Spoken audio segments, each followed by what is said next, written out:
اعوذ باللہ من الشیطان الرجیم بسم اللہ الرحمن الرحیم اللہم صلی علی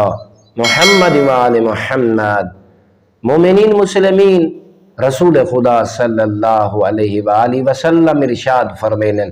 حضرت موسیٰ علیہ السلام دے کول ہیک دی ابلیس ہے جلے ابلیس ہے حضرت موسیٰ علیہ السلام تے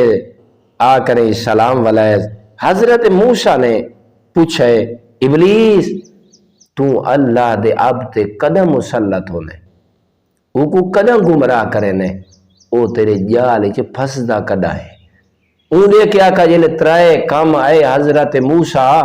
اللہ دا بندہ کریں دے میں خوش ہونا او میرے جال دے بیچ پھس ویندے او میدہ بن ویندے تے اپنے رحمان دا نہیں رہندا۔ حضرت موسیٰ فرمایا او ابلیس دساؤ ترائے کام کریں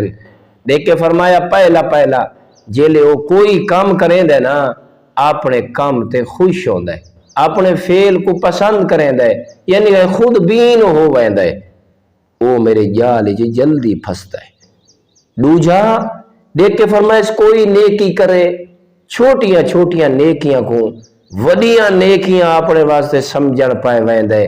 بس اے جیلے اوندے وچ اے چیز آویں دی موسیٰ او میرے جال وچ پھس ویندے۔ تیسرا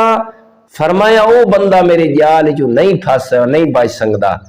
او رحمان دا نہیں رہندا میں شیطان دے لشکر دے وچ اوندا داخلہ ہو ویندے جدا او گناہاں کو حقیر سمجھے تے چھوٹا سمجھدا ہے او میں شیطان دے جال وچ پھس ویندے۔ تے برادران ایمانی اللہ رب العزت انہاں برائیاں کول ساکو بچن دی توفیق عطا فرماوے والحمدللہ رب العالمین۔